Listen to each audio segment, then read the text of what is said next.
अस्सलाम वालेकुम। आज का हमारा टॉपिक है structure of the cell membrane, जिसमें हम इसके कंपोनेंट्स को पढ़ेंगे और इनके कंपोनेंट्स के फंक्शंस को पढ़ेंगे। अब ये एक ऐसा टॉपिक है जो हमारे पास हम लोग मेट्रिकुलेशन में इसको पढ़ना स्टार्ट करते हैं, फिर एफएससी में भी हमारे साथ चलता है, और अगर हम आगे मेडिकल को कंटिन्यू करते हैं उसके first year, second year, third year and onwards ये हमारे साथ चलता रहता है। तो इस वजह से इस टॉपिक के लिहाज से हमारे कॉन्सेप्ट्स का क्लियर होना बहुत इंपॉर्टेंट है। आज मैं अपनी बेस्ट ट्राई करूँगी कि आपको structure of the cell membrane के और इसके फंक्शंस को क्लैरिफाई कर सकूँ। तो चलिए हम स्टार्ट करते हैं। सबसे पहले हम लोग देखते हैं कि structure of the cell membrane किस चीज़ से बना हुआ है। तो इसके मेन कंपोनेंट्स हमारे पास कौन से हैं? फॉस्फोलिपिड्स हैं और एसोसिएटेड प्रोटीन्स हैं। तो मेन कंपोनेंट्स कौन है? फॉस्फोलिपिड्स और एसोसिएटेड प्रोटीन्स। मैं आपको बताती चलूँगी कि साथ इसके कौन कौन से और भी स्ट्रक्चर्स इन्वॉल्व हैं।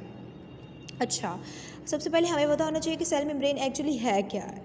तो सेल मेम्ब्रेन एक आउटर मेम्ब्रेन है किसमें? एनिमल सेल्स के अंदर। ठीक है। अब ये हमारे पास न्यूक्लियस होता है, न्यूक्लियस के बाद हमारे पास फ्लूइड होता है जिसको हम क्या कहते हैं? साइटोप्लाज्म। अब साइटोप्लाज्म को जो कवर कर रही होती है मेम्ब्रेन, उसको हम क्या कह देते हैं? Cell membrane. ये एक्चुअली सेल को शेप भी दे रही होती है और बहुत से और भी इंपॉर्टेंट फंक्शंस को जो है ये परफॉर्म कर रही होती है, जो कि हम आगे जाके एक्सप्लेन करेंगे। तो सेल मेम्ब्रेन हमारे पास क्या है कि सेल की आउटर सरफेस है।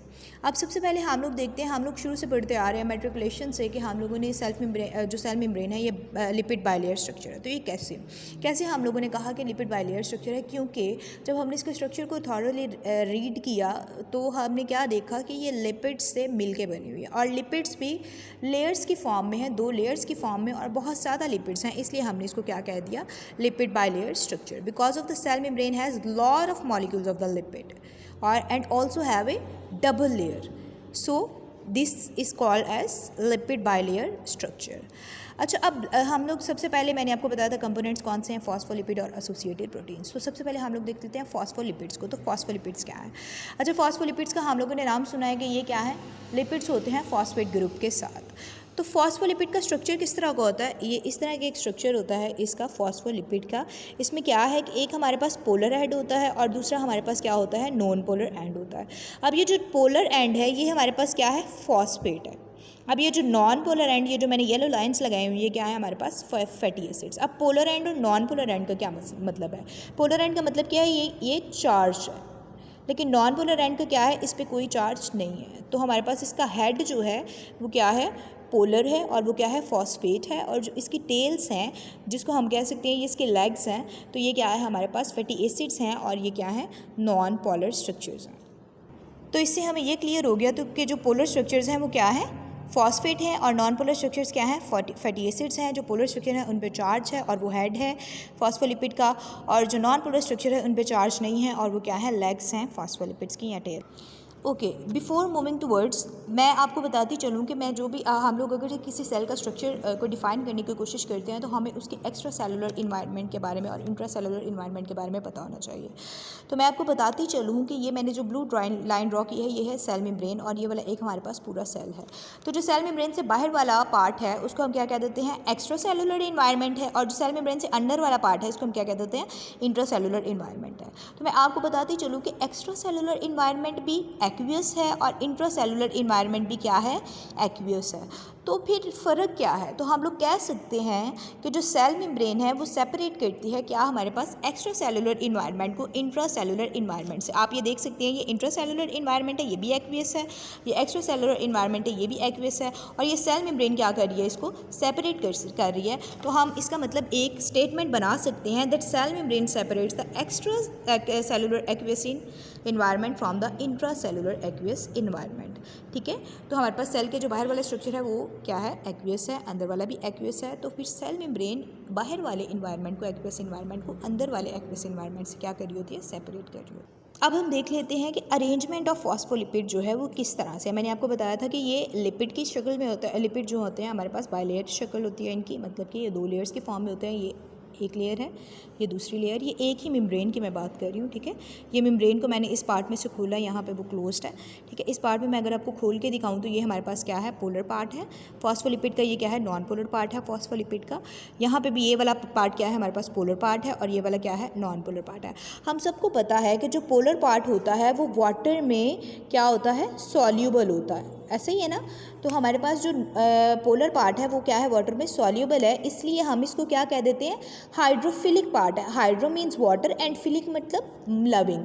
तो जो हमारे पास पोलर पार्ट है यानी जो हेड्स ऑफ फॉस्फोलिपिड्स हैं वो क्या है, वाटर लविंग पार्ट्स हैं। बट जो हमारे पास फैटी एसिड्स जो इसके टेल पार्ट्स हैं वो हमारे पास नॉन पोलर पार्ट्स हैं, वो कभी भी वाटर में सॉल्यूबल नहीं होते।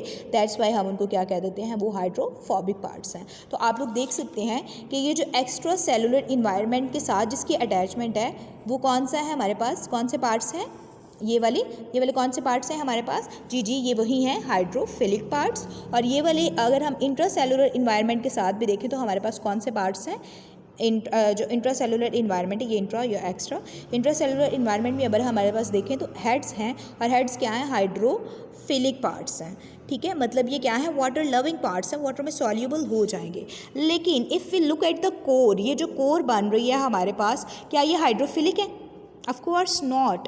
ये किससे बनी हुई है, फैटी एसिड से मिलके बनी हुई है, इसलिए ये क्या है, it's hydrophobic part. So this part isn't dissolvable in the water. ये वाला पार्ट कभी भी वाटर में डिजॉल्व नहीं होगा। और आप लोग देखें तो ज़्यादातर हिस्सा जो है वो कोर जो है वो हमारे पास किससे बनी हुई है, फैटी एसिड से मिलके बनी हुई है। तो इसका मतलब ये हुआ कि जो हमारे पास वाटर सॉल्यूबल पार्ट है यानी कि हेड है वो हमारे पास प्लेस कहाँ पे होगा, एक्स्ट्रा सेलुलरली। इंट्रासेलुलरली भी हेड्स जो हैं हमारे पास एक्वेस इन्वायरमेंट के साथ प्लेस्ड हैं। लेकिन जो हमारे पास कोर बनी हुई है वो किससे बनी हुई है, जैसे कि मैंने पहले बताया हाइड्रोफोबिक पार्ट से। ये कभी भी वाटर में सॉल्यूबल नहीं होता। और हमें सॉल्युबिलिटी का रूल भी पता है। ये स्ट्रक्चर बताने का मेरा क्या मकसद था कि मैं आपको समझा सकूं कि कौन कौन सी चीज़ें मेम्ब्रेन में से पास आउट कर सकती हैं, इंट्रासेलुलरली भी और एक्स्ट्रा सेलुलरली भी, और कौन सी चीज़ें पास नहीं कर सकती। तो हम लोग शुरू से एक रूल पढ़ते आ रहे हैं जिसको हम क्या कहते हैं, सॉल्युबिलिटी रूल, जिसके मुताबिक क्या है कि पोलर सॉल्यूबल पोलर, कि अगर जो वाटर है उसके अंदर पोलर सब्सटेंसेस जैसे डिज़ोल्व हो सकती हैं। ठीक है, पोलर के अंदर क्या होता है, सिर्फ वाटर के अंदर पोलर सब्सटेंसेस, वाटर भी पोलर है और पोलर सब्सटेंसेस जितनी भी होंगी वो वाटर के अंदर डिजॉल्व हो जाएंगी। इसका क्या मतलब है, पोलर सॉल्यूबल पोलर। लेकिन जो नॉन पोलर सब्सटेंसेस हैं लाइक ये हमारे पास फैटी एसिड्स हैं, ये कभी भी वाटर में डिजॉल्व नहीं हो सकते, या फिर इनमें कोई भी पोलर चीज़ डिजॉल्व नहीं हो सकती। तो आगे जाके हम लोग देखेंगे कि किस तरह से ये रिपेल कर देती हैं पोलर चीज़ों को, और किस तरह से हमारे पास जो ट्रांसपोर्ट है वो थ्रू सेल मेम्ब्रेन होती है। ये सब कुछ जानने से पहले हमें पता होना चाहिए कि क्यों हमारे पास नेचर ने ये वाला पैटर्न रखा हुआ है अरेंजमेंट का, हमारे पास क्यों इस तरह से है कि जो पोलर एंड्स हैं वो बाहर वाली साइड पे हैं और कोर जो है वो हमारे पास नॉन पोलर एंड्स या फिर हाइड्रोफोबिक एंड से बनी हुई है। तो इसका एक बहुत ही सिंपल रूल है, जैसे मैंने आपको पहले भी बताया, पोलर सॉल्यूबल पोलर। तो इसमें हम लोग पढ़ते हैं कि जो लिपिड सॉल्यूबल सब्सटेंसेस होती हैं प्लस स्मॉल सब्सटेंसेस। एक पहली बात क्या है, लिपिड सॉल्यूबल होनी चाहिए, दूसरी बात क्या है, स्मॉल सब्सटेंसेस होनी चाहिए। वो हमारे पास सेल मेम्ब्रेन में से ईजिली पास आउट कर जाती है। मतलब जितने भी लिपिड सॉल्यूबल सब्सटेंसेस होंगी एज वेल एज वो वेरी स्मॉल पार्टिकल्स होंगे तो वो क्या करेंगे, हमारे पास सेल मेम्ब्रेन में से पास आउट कर जाएंगे। लेकिन अगर कोई सब्सटेंस क्या है, लिपिड सॉल्यूबल नहीं है बल्कि वाटर सॉल्यूबल है और बल्की है, तो क्या वो लिपिड सेल मेम्ब्रेन में से पास आउट कर पाएगी? नो, वो हमारे पास कभी भी सेल मेम्ब्रेन में से पास आउट नहीं कर पाएगी क्योंकि वो वाटर सॉल्यूबल है। तो इसका मतलब ये हुआ कि जो हमारे पास लिपिड बाय लेयर है वो क्या कर रही है, हमारे पास परमिएबिलिटी बैरियर प्रोवाइड कर रही है। किन चीज़ों को, पोलर सब्सटेंसेस को और लार्ज सब्सटेंसेस को। सो हमारे सेल मेम्ब्रेन में से कभी भी पोलर और लार्ज सब्सटेंसेस कभी भी ईजिली पास आउट नहीं कर सकती, यानी वो सब्सटेंसेस जो लार्ज हैं, ठीक है, और वो जो लार्ज हैं और जिनके ऊपर चार्ज है वो कभी भी हमारे पास सेल मेम्ब्रेन में से इजीली पास आउट नहीं कर सकती। इसका मतलब क्या है कि ये परमिएबिलिटी बैरियर प्रोवाइड कर रहा है। परमिएबिलिटी क्या होता है, किसी चीज़ का क्रॉस कर जाना सेल मेम्ब्रेन को, वो उसकी परमिएबिलिटी को ज़ाहिर करता है। लेकिन ये परमिएबिलिटी को क्या कर रहा है, बैरियर प्रोवाइड कर रहा है, उसको हर्डल्स प्रोवाइड कर रहा है कि that you cannot pass from cell membrane. ठीक है, तो फिर सवाल ये आता है कि क्या नेचर ने ये नाइंसाफ़ी की है कि हमारे पास जो वाटर सॉल्यूबल सब्सटेंसेस हैं वो पास ही नहीं कर सकती? बिल्कुल भी नहीं। नेचर ने इसके लिए भी एक चीज़ रखी है हमारे पास कि जहाँ से हमारे पास जो वाटर सॉल्यूबल सब्सटेंसेस हैं वो पास आउट कर सकें। तो वो चीज़ क्या है, वो ये है हमारे पास प्रोटीन्स। ठीक है, आगे जाके मैं आपको बताऊँगी जो हम चैनल सुनते आ रहे हैं अज़ल से, वो एक्चुअली है क्या है। ठीक है, तो हमारे पास वाटर सॉल्यूबल सब्सटेंसेस के मेम्ब्रेन में से पास करने के लिए हमारे पास क्या है, नेचर ने सेल मेम्ब्रेन के अंदर प्रोटीन्स रखी हैं। प्रोटीन्स का अब स्ट्रक्चर कैसा होता है? प्रोटीन्स ऐसी हैं कि ये एक प्रोटीन है ना, तो इसके अंदर ये वे बना होता है, ठीक है। इस वे के थ्रू उसने एंटर होना होता है यहाँ से एक्स्ट्रा सेलुलरली, और फिर जाके सेल में चले जाना होता है, या फिर इधर से एंटर होना और बाहर चले जाना है, ठीक है। तो इस टनल के अंदर क्या है, ये रास्ता क्या है? तो मैं आपको बताती चलूँ कि ये जो मैंने येलो शो किया हुआ है, ये हमारे पास क्या है? एक्वियस टनल है। एक्वियस टनल मतलब इतने हिस्से में प्रोटीन के अंदर इतने हिस्से में वाटर होता है जहाँ से सब्सटेंस ऐड होती है, ठीक है, और फिर वाटर के ज़रिए पास करती जाती है क्योंकि वो वाटर सॉल्युबल है ऑलरेडी, और फिर जाके किस में चल जाती है? सेल मेम्ब्रेन के अंदर होते हुए सेल के अंदर चली जाती है, ठीक है। तो ये किसके थ्रू होता है? ये प्रोटीन्स के थ्रू होता है, जिनमें क्या है? एक्वियस टनल है। और इन प्रोटीन्स को, इन एसोसिएटेड प्रोटीन्स को जो एक्वियस सॉल्युबल हमारे पास सब्सटेंसेस जो हैं उनमें से गुजरने देती हैं पार्टिकल्स को, ठीक है। तो उन प्रोटीन्स को हम लोग क्या कह देते हैं? Channels. Associated proteins which allow the way for the aqueous material are called as channels. ये मैंने आपको बता दिया इसका स्ट्रक्चर किस तरह का होता है। इसमें एक टनल बनी होती है, ठीक है, ये टनल टाइप। टनल में क्या होता है? वाटर होता है। वाटर के ज़रिए से वो जो एक्वियस सॉल्युबल सब्सटेंस है वो हमारे पास क्या कर जाती है? सेल के अंदर मूव कर जाती है। तो इस प्रोटीन्स को हम क्या कहते हैं? इन प्रोटीन्स को जो इसका पाथवे प्रोवाइड करेंगे, ये प्रोटीन्स हमारे पास क्या हैं? चैनल्स हैं। ओके स्टूडेंट्स, एक और बहुत इंपॉर्टेंट चीज़ है हमारे पास एसिमेट्री। एसिमेट्री क्या होता है? कि चीज़ों का आइडेंटिकल ना होना, ठीक है। ये हमारे पास क्या होता है? एसिमेट्री।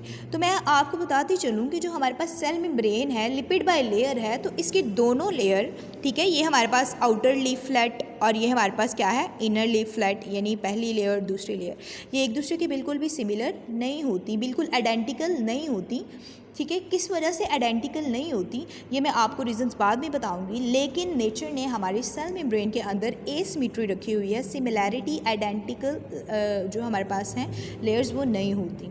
तो हम लोग पहले बात कर लेते हैं आउटर लीफ की। ये वाला जो लीफ है, आउटर लीफ है, इसमें क्या है, क्या चीज़ें हैं जो इसको डिफ्रेंशिएट करती हैं? तो मैं आपको बताती चलूँ, आउटर लीफ में सबसे पहले हमारे पास जो फॉस्फोलिपिड्स होंगे वो डिफरेंट होंगे, प्रोटीन्स की अटैचमेंट डिफरेंट होगी, कार्ब्स की अटैचमेंट डिफरेंट होगी, ठीक है। ये 3 वेज हैं जिसके ज़रिए से क्या होता है? हमारे पास आउटर जो लीफ है वो इनर लीफ से डिफरेंट होता है। तो हम सबसे पहले बात कर लेते हैं आउटर लीफ की। तो जो हमारे पास ये वाला आउटर लीफ है, ये वाला, ये जो आपको नज़र आ रहा है, इसमें हमारे पास ज़्यादातर पाए जाने वाले फॉस्फोलिपिड्स कौन कौन से हो सकते हैं? फॉस्फेटाइडाइल कोलिन, ठीक है। एक हमारे पास आउटर लीफ के अंदर अबंडेंटली पाया जाने वाला फॉस्फोलिपिड कौन सा है? फॉस्फेटाइडाइल कोलिन, और दूसरा है स्फिंगोमाइलिन। यानी ये वाले 2 लिपिड जो हैं ये हमेशा आउटर लीफ में ही होंगे, फॉस्फेटाइडाइल कोलिन और स्फिंगोमाइलिन। मेरे साथ रिपीट करें काइंडली, फॉस्फेटाइडाइल कोलिन और स्फिंगोमाइलिन, ठीक है। लेकिन अगर हम लोग बात करते हैं इनर लीफ की, ठीक है, तो इनर लीफ में ये बिल्कुल ऑपोजिट है। इनर लीफ में हमारे पास जो मोस्ट अबंडेंटली पाए जाने वाले जो फॉस्फोलिपिड्स हैं वो कौन से हैं? Phosphatidylethanolamine, phosphatidylethanolamine and phosphatidylserine. हम लोग एक दफ़ा फिर रिवाइज कर लेते हैं। इनर लीफ के अंदर जो हमारे पास फॉस्फोलिपिड्स अबंडेंटली पाए जाते हैं वो कौन से हैं? फॉस्फेटाइडाइल एथेनॉल अमाइन और फॉस्फेटाइडाइल सीरीन, ठीक है। तो ये हमारे पास पहला डिफरेंस हो गया जो एसिमेट्री कॉज करता है, वो क्या है? फॉस्फोलिपिड्स के डिफरेंट होना, ठीक है। जो हमारे पास आउटर लीफ में डिफरेंट हमारे पास फॉस्फोलिपिड्स पाए जाते हैं और इनर लीफ में हमारे पास डिफरेंट फॉस्फोलिपिड्स पाए जाते हैं। अब हम बात करते हैं प्रोटीन्स की। तो प्रोटीन्स जो आउटर लीफ के अंदर प्रोटीन्स होती हैं ना वो डिफरेंट होती हैं, और जो इनर लीफ के अंदर प्रोटीन्स होती हैं वो बिल्कुल ही डिफरेंट होती हैं। तो ये भी क्या करता है? एसिमेट्री को कॉज करता है। अब कार्ब्स क्या है हमारे पास? हमें पता है कार्बोहाइड्रेट्स, शुगर्स, ग्लाइकन्स वगैरह अटैच होते हैं सेल मेम्ब्रेन के साथ। तो वो वाले ग्लाइकन्स जो आउटर लीफ के साथ अटैच होते हैं उनकी कंसंट्रेशन ज़्यादा होती है as compare to inner leaf के अंदर जो कार्ब्स जो लगे होते हैं। तो इसका मतलब ये हुआ कि कार्बोहाइड्रेट्स आउटर लीफ के पास ज़्यादा होते हैं, लेकिन इनर लीफ के अंदर इनकी कंसंट्रेशन कम होती है। चलें मेरे साथ एक दफ़ा रिवाइज करते हैं कि सबसे पहले हमारे पास एसिमेट्री कॉज करने के लिए आउटर लीफ के अंदर 2 तरह के हमारे पास फॉस्फोलिपिड्स होते हैं। कौन से? फॉस्फेटाइडाइल कोलाइन और स्फिंगोमाइलिन। और इनर लीफ के अंदर होते हैं फॉस्फेटाइडाइल एथेनॉल अमाइन और फॉस्फेटाइडाइल सीरीन। अब जो प्रोटीन्स आउटर लीफ के साथ अटैच करती हैं वो डिफरेंट हैं, और जो इनर लीफ के साथ अटैच करती हैं वो डिफरेंट हैं। अब जो हमारे पास कार्बोहाइड्रेट्स हैं वो आउटर लीफ के साथ ज़्यादा होते हैं, लेकिन इनर लीफ के साथ कम अटैच होते हैं। तो ये 3 मेन बेसिक रीजंस थी जो कि क्या कॉज करा रही होती हैं? Asymmetric in the leaflet of the phospholipids, ठीक है। लिपिड बाय लेयर में से उसके 2 लिपिड में जो एसिमेट्री कॉज कराने वाली रीजंस हैं वो ये हैं फॉस्फोलिपिड्स, प्रोटीन्स एंड कार्ब्स। अच्छा, अब हम आगे मूव करते हैं कि हमारे पास सेल मेम्ब्रेन के अंदर सिर्फ एक तरह के या 4 तरह के फॉस्फोलिपिड्स नहीं प्रेजेंट होते जो कि हमने पीछे पढ़े हैं आउटर लीफलेट और इनर लीफलेट में। इनफैक्ट हमारे पास और भी तरह के कार्ब्स फॉस्फोलिपिड्स प्रेजेंट होते हैं। वो हम देख लेते हैं किस तरह से वो लिपिड्स प्रेजेंट है। ये देखें, आप लोग देखेंगे, ये मैंने जो हमारे पास नॉन पोलर इनका रीजन है, ठीक है, नॉन पोलर रीजन्स के अंदर ये मैंने जो स्माइलीज ड्रॉ किए हैं, ये एक्चुअली क्या है, मॉलिक्यूल्स हैं, लिपिड्स के मॉलिक्यूल्स हैं, ठीक है। इनको हम क्या करते हैं, ये भी हमारे पास लिपिड्स हैं। और ये कौन से लिपिड्स हैं, ये हैं कोलेस्ट्रॉल। वी ऑल नो कि हमारे पास सेल मेम्ब्रेन के अंदर कोलेस्ट्रॉल भी प्रेजेंट होता है। तो वो कहाँ पे प्रेजेंट होता है, हमारे पास बिटवीन द लेग्स, ठीक है। बिटवीन द लेग्स कहने का क्या मतलब है कि हमारे पास हाइड्रोफोबिक जो रीजन है उनके बिटवीन कोलेस्ट्रॉल के मॉलिक्यूल्स प्रेजेंट होते हैं। अब कोलेस्ट्रॉल के मॉलिक्यूल्स के साथ भी हमारे पास हाइड्रोक्सिल ग्रुप अटैच होता है। अब ये हाइड्रोक्सिल ग्रुप जो है ये पोलर है, आपको इस पर नेगेटिव चार्ज नज़र आ रहा है। तो ये कहाँ पे लाई करता है, पोलर रीजन के बिटवीन, ठीक है। अब ये देखें, जो नॉन पोलर रीजन है, जो कोलेस्ट्रॉल है, वो हमारे पास कहाँ पे लाई कर रहा है, हमारे पास between the tails of the phospholipids and the tails are the hydrophobic, उनके दरमियान कोलेस्ट्रॉल लाई कर रहा है। लेकिन जिसका जो हाइड्रोक्सिल ग्रुप है, हाइड्रोक्सिल ग्रुप क्योंकि चार्ज है, पोलर है, तो ये चार्ज जो हमारे पास पार्ट ऑफ फॉस्फोलिपिड है उसके अंदर लाई करता है। अब मैं आप आगे जाके आपको बताऊंगी कि कोलेस्ट्रॉल का actually what's the role of cholesterol, क्या रोल होता है कोलेस्ट्रॉल का, कि ये हमारे पास सेल मेम्ब्रेन में प्रेजेंट होता है। तो सेल मेम्ब्रेन में इसका प्रेजेंट होने का मतलब क्या है कि ये फ्लूइडिटी को मेनटेन कर रहा होता है, इसलिए ये सेल मेम्ब्रेन में प्रेजेंट होता है। नेचर ने हमारे अंदर बहुत ही खूबसूरत निज़ाम पैदा किए हुए हैं। अब ये फ्लूइडिटी क्या है, इससे आपको अंदाज़ा होगा कि किस तरह से नेचर ने हमारी सेल मेम्ब्रेन को इतना परफेक्टली अरेंज किया हुआ है। अब हम लोग बात कर लेते हैं कि जो सेल मेम्ब्रेन है हमारे पास, उसमें ये जो हमने फॉस्फोलिपिड्स डिस्कस किए थे, ये फॉस्फोलिपिड्स फिक्स्ड नहीं है कि इन्होंने जिस पोजीशन अगर यहाँ पे प्रेजेंट है तो इसने यहीं पे रहना, ऐसा बिल्कुल नहीं है। ये मूवेबल होते हैं, ठीक है। आप अभी देखेंगे तो ये इधर है और बाद में देखेंगे तो ये आगे मूव कर जाते हैं, या इधर लेटरली इनकी मूवमेंट्स होती रहती हैं, ठीक है। इस मूवमेंट को जो ये यहाँ से यहाँ मूव कर रहा है लेटरली, इसको हम क्या कह देते हैं, membrane fluidity, cell membrane fluidity, ठीक है। अब हमें पता चल गया कि देखो सेल मेम्ब्रेन फ्लूइडिटी क्या है, कि फॉस्फोलिपिड्स की नेचर बिल्कुल भी फिक्स नहीं है, बल्कि ये क्या है, मूवेबल है। तो इसको इसलिए हम लोग क्या कह देते हैं कि ये हमारे पास लेटरली मूव कर देते हैं, तो इसलिए इसकी इस प्रॉपर्टी को हम लोग क्या कहते हैं, membrane fluidity, cell membrane fluidity, ठीक है। Movement, laterally movements of the phospholipids. अब मैं आपको बताती हूँ कि फ्लूइडिटी एक्चुअली क्यों इंपॉर्टेंट है, तो वो हम लोग देखते जाएंगे। मैं आपको कुछ स्टेप्स बताऊँगी, आपको उससे अंदाज़ा हो जाएगा कि अगर फ्लूइडिटी ना होती तो सेल के अंदर क्या रिएक्शंस डिफरेंट होते। तो नेचर ने किस तरह इतनी ब्यूटीफुली हमारे अंदर ये सारी चीज़ें अरेंज की हैं, कितनी परफेक्टली, वो आपको आगे जाकर अंदाज़ा होता है। सबसे पहले हम लोग एंडोसाइटोसिस की बात करते हैं। लेट्स सपोज मैं बात करती हूँ बीटा सेल्स की। बीटा सेल्स ने क्या हुआ, इंसुलिन को प्रोड्यूस किया। अब उन्हें इंसुलिन को प्रोड्यूस करके ब्लड में भेजना है, ठीक है, एक्स्ट्रा सेलुलरली ब्लड में भेजना है। यहाँ पे उसने क्या करना है, इंसुलिन को प्रोड्यूस किया और उसको अब क्या करना है, एक्स्ट्रा सेलुलरली, ये इंट्रा सेलुलर है और ये एक्स्ट्रा सेलुलर, उसने एक्स्ट्रा सेलुलरली ब्लड में भेजना है। तो क्या होगा कि हमारे पास ये जो इंसुलिन है ये पैक होगी, एज वी नो पैकिंग जो हमारे पास मटेरियल होते हैं गोल्जी ऑपरेटस और, ठीक है, उसके ज़रिए से ये क्या होगी, इसकी पैकिंग होगी।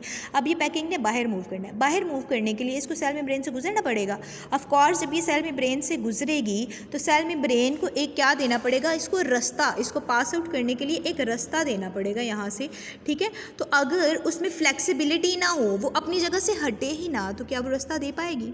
ऑफ कोर्स नॉट, ठीक है। तो इसलिए हमारे पास क्या नेचर ने इतना खूबसूरत जो निज़ाम रखा हुआ है कि उनको फ्लेक्सिबल बना दिया, ताकि जब हम लोगों को किसी एंजाइम की, हार्मोन की ज़रूरत होती है तो वो सेल्स ईज़िली क्या करें, उसको रास्ता दें और वो ईज़िली बाहर पास आउट कर जाए। तो ये फ्लूइडिटी हमारे पास कि किसको, जो एंडोसाइटोसिस को मेनटेन करती है, यानी सेल्स के अंदर से प्रोडक्ट्स का बन के बाहर एक्स्ट्रा सेलुलरली मूव करना, ये क्या है प्रोसेस, एंडोसाइटोसिस। तो फ्लूइडिटी इंपॉर्टेंट है एंडोसाइटोसिस की प्रोसेस के लिए।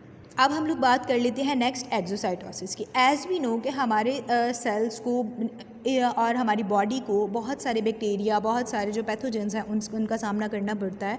तो हमारे पास नेचर ने इसके लिए भी निज़ाम रखा हुआ है वाइट ब्लड सेल्स का। आपको पता है मैक्रोफेजेस, ब्लड सेल्स, न्यूट्रोफिल्स, ये सारे क्या है, हमें प्रोटेक्शन प्रोवाइड करते हैं। तो ये कैसे प्रोटेक्शन प्रोवाइड करते हैं, ठीक है। तो कैसे प्रोटेक्शन प्रोवाइड करते हैं, लेट सपोज ये हमारे पास एक बैक्टीरिया आया है, ठीक है, और ये हमारे पास क्या है, एक वाइट ब्लड सेल है, ठीक है। अब इसने देखा कि बैक्टीरिया एंटर हो रहा है। अब इसने कहा कि इससे पहले कि ये किसी चीज़ को इंजरी कॉज करे, क्या करे, मैं इसको इनगल्फ कर लेता हूँ।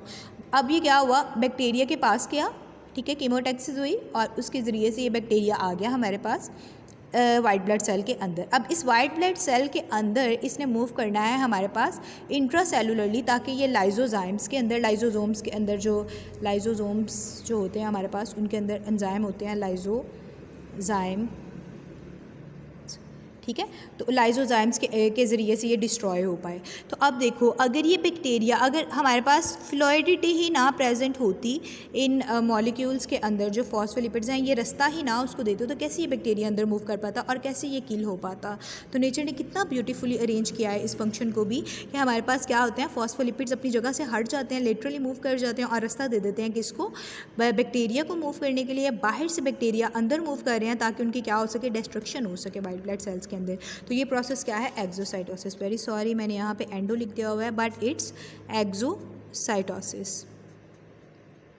एक्सोसाइटोसिस क्यों है कि एक्स्ट्रा सेलुलरली जो चीज़ें हैं वो इंट्रा सेलुलरली मूव कर रही हैं, इसलिए ही क्या है, एक्सोसाइटोसिस। तो फ्लूइडिटी का ये भी पर्पस है कि वो एक्सोसाइटोसिस को मेंटेन करती है। अब एक और चीज़ देख लेते हैं कि हमें पता है कि हमारे सेल्स जो हैं वो रिपीटेडली रेप्लिकेशन करते रहते हैं, वो बड़े होते हैं, ग्रोथ में जाते हैं, डेवलपमेंट में जाते हैं। तो इसके लिए इम्पॉर्टेंट है कि मेम्ब्रेन की बायोजेनेसिस हो। बायोजेनेसिस क्या है, उसका क्या होना, प्रोड्यूस होना, ठीक है, उसकी सिंथेसिस होनी। तो मेम्ब्रेन बायोजेनेसिस के लिए भी हमारे पास फ्लूइडिटी का जो प्रोसेस है वो होना ज़रूरी है। अब क्या है इसमें, कीप ऑन गोइंग, ठीक है, हमारे पास जो लिपिड्स हैं वो डॉटर सेल जब है बनते हैं, डॉटर सेल ने यहाँ पे ग्रो करना है, तो वो कीप ऑन ग्रोइंग होते हैं, मतलब कि वो अपनी ग्रोथ को बढ़ाने के लिए क्या करते हैं, सेल मेम्ब्रेन को भी ग्रो करते हैं। और सेल मेम्ब्रेन कब ग्रो होती है, जब नए लिपिड्स हमारे पास ऐड होते जाते हैं, ठीक है, नए लिपिड्स ऐड होते जाएंगे। अब उन नए लिपिड्स को जगह देने के लिए, ठीक है, ये लेट सपोज ये हमारे पास क्या है, पुराने लिपिड्स हैं, तो इसकी ग्रोथ कब होगी, जब हमारे पास ये वाले लिपिड्स आके इधर अटैच होंगे, इधर अटैच होंगे, इधर अटैच होंगे, ये लिपिड्स आएंगे। तो इस तरह देखिए स्ट्रक्चर बड़ा हो रहा है ना। तो हमारे पास मेम्ब्रेन की बायोजेनेसिस के लिए, उसकी ग्रोथ के लिए भी हमारे पास जो लिपिड्स हैं उनका अपनी जगह से हटना इम्पॉर्टेंट है, और इसलिए भी हमारे पास जो फ्लूइडिटी है वो इम्पॉर्टेंट है। आई होप कि आप लोगों को समझ आ गया होगा कि मैंने 3 पॉइंट्स बताए हैं कि हमारे पास फ्लूइडिटी किस किस चीज़ के लिए इम्पॉर्टेंट है। सबसे पहले एक्सोसाइटोसिस के लिए, एंडोसाइटोसिस के लिए, ठीक है, और उसके बाद मेम्ब्रेन बायोजेनेसिस के लिए, ठीक है। अब हम लोग बात कर लेते हैं उन फैक्टर्स की जो कि इफ़ेक्ट करते हैं हमारे पास फ्लूइडिटी को। अच्छा, कोई भी चीज़ होती है, लाइक हम लोग सबसे पहले मैं अगर आपसे एक क्वेश्चन करना चाहूँ, तो आप अपने जहन में सोचें कि वो कौन सा फैक्टर है जो फ्लूइडिटी को क्या कर सकता है, इंक्रीज़ या डिक्रीज़ कर सकता है। तो हमारे पास कॉमनली जो हम लोग फैक्टर देखते हैं, तो सबसे पहले हमारे पास जहन में आता है टेम्परेचर। ऑफ कोर्स जब टेम्परेचर ज़्यादा होता है, टेम्परेचर हाई होने की वजह से अनस्टेबिलिटी ज़्यादा हो जाती है, और जिसकी वजह से मूवमेंट ज़्यादा हो जाती है। मूवमेंट ज़्यादा होगी तो वो एक दूसरे के पार्ट मूव करेंगे, ठीक है, एक दूसरे से दूर होते जाएंगे। तो क्या लगता है आपको, फ्लूइडिटी इंक्रीज़ करेंगे या decrease? Let think in your minds. Of course fluidity क्या करेगी, इंक्रीज़ कर जाएगी। तो टेम्परेचर के इंक्रीज़ करने से फ्लूइडिटी क्या करती है, इंक्रीज़ करती है। तो हमारे पास पहला फैक्टर क्या है, फ्लूइडिटी पे जो फैक्ट करता है फैक्टर, वो क्या है, टेम्परेचर है, जो कि फ्लूइडिटी को इंक्रीज़ कर देता है। जैसे ही राइज़ होगा टेम्परेचर, फ्लूइडिटी भी राइज़ हो जाएगी। इसकी एक सिंपल एग्जांपल है इन्फ्लेमेशन का प्रोसेस। इन्फ्लेमेशन का प्रोसेस में क्या होता है कि हमारे पास जब सेल का टेम्परेचर बढ़ता है तो उसकी वजह से हमारे पास क्या हो जाता है, उसकी परमेबिलिटी भी बढ़ जाती है। चलो ये एक बात का प्रोसेस है, वैसे मैंने एक एग्जांपल देने की कोशिश की थी, मैं भी आपको समझ आ गया हो। उसके बाद हम लोग बात करते हैं कोलेस्ट्रॉल की। अच्छा, मैंने आपको बताया था कि ये हमारे पास क्या है, फॉस्फोलिपिड्स हैं, ठीक है, और इनके अंदर ये हमारे पास क्या है, कोलेस्ट्रॉल मॉलिक्यूल्स हैं, ठीक है। तो क्या आपको क्या लगता है, आपके जहन में क्या आ रहा है कि क्या ये जब कोलेस्ट्रॉल मॉलिक्यूल्स बढ़ेंगे तो फ्लूइडिटी कम होगी या ज़्यादा? ऑफ कोर्स फ्लूइडिटी कम होगी, क्योंकि ये देखें हिंड्रेंस बढ़ रही है, ठीक है। ये देखें जैसे ही फ्लूइड मॉलिक्यूल्स हम लोग ज़्यादा ऐड करते जाते हैं, उनकी प्लेस कम होती जा रही है मूवमेंट की, तो इसकी वजह से उनको मूवमेंट के लिए कम स्पेस मिल रही है, जिसकी वजह से फ्लूइडिटी क्या कर जाएगी, डिक्रीज़ कर जाएगी। अब हम लोग बात करते हैं हमारे पास फैटी एसिड से, आप लोगों ने पढ़ा था एफएससी में कि फैटी एसिड्स की 2 टाइप्स होती हैं, अनसैचुरेटेड फैटी एसिड्स होते हैं और सैचुरेटेड फैटी एसिड्स होते हैं। तो मैं अगर यहाँ पे ड्रॉ करूँ तो ये देखिए, ये मैंने स्ट्रेट ड्रॉ किया है और ये मैंने थोड़ा सा बैंडेड ड्रॉ किया है। तो इसका क्या मतलब है कि ये जो स्ट्रेट ड्रॉ किया है ये क्या है, सैचुरेटेड फैटी एसिड है और स्ट्रेट फैटी एसिड है। जितने भी सैचुरेटेड फैटी एसिड्स होते हैं वो क्या है, सारे स्ट्रेट होते हैं, और जितने भी हमारे पास अनसैचुरेटेड फैटी एसिड्स होते हैं वो क्या है, बैंडेड होते हैं, डांसिंग होते हैं। ठीक है, तो इसका मतलब ये हुआ कि जब हमारे पास, अब ये देखें, मैं एक मेम्ब्रेन ड्रॉ करती हूँ, एक ये स्ट्रेट चेन की मेम्ब्रेन है। ठीक है, ये हमारे पास स्ट्रेट चेन, ये ये अनसैचुरेटेड की, सैचुरेटेड की है ये। अब मैं अनसैचुरेटेड की ड्रॉ कर देती हूँ। अनसैचुरेटेड की कुछ इस तरह से होगी, आप खुद देख सकते हैं इसमें मूवमेंट के लिए स्पेस कम है, इसमें मूवमेंट के लिए स्पेस ज़्यादा है। तो इससे हम लोग अंदाज़ा लगा सकते हैं कि अगर अनसैचुरेटेड फैटी एसिड्स ज़्यादा हों, अनसैचुरेटेड फैटी एसिड्स हमारे पास सेल मेम्ब्रेन में ज़्यादा हों तो उनको मूव करने के लिए स्पेस ज़्यादा मिल जाएगी, और जिसकी वजह से क्या होगा, हमारे पास जो फ्लूइडिटी है वो इंक्रीज़ कर जाएगी। ठीक है, आपको ये कॉन्सेप्ट समझ में आया कि अनसैचुरेटेड फैटी एसिड्स क्योंकि बैंडेड होते हैं वो स्पेस ज़्यादा लेते हैं, जिसकी वजह से उनको मूवमेंट के लिए स्पेस ज़्यादा मिल जाती है। ये देखें, तो वो क्या होते हैं, उनकी फ्लूइडिटी इंक्रीज़ कर जाती है।